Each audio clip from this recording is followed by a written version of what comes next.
నమస్కారం ఘంటారావానికి స్వాగతం. ముందుగా ప్రధానాంశాలు. ఐబొమ్మ బప్పం టీవీలు మూత, నిర్వాహకుడి సవాల్ స్వీకరించి పని పూర్తి చేసిన పోలీసులు.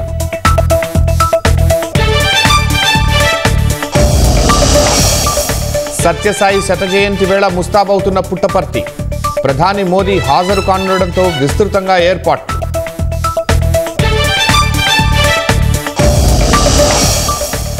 ఛత్తీస్గఢ్ సుక్మా జిల్లాలో ఎదురుకాల్పులు, 3 మావోయిస్టులు మృతి.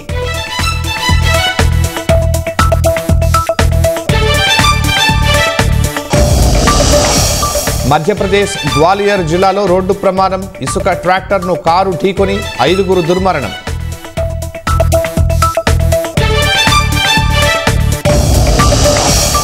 అల్లూరి జిల్లా వంజంగి మేఘాల కొండపై పర్యాటకుల సందడి, కైలాస శిఖర అందాలను చూస్తూ సందర్శకుల తన్మయత్వం.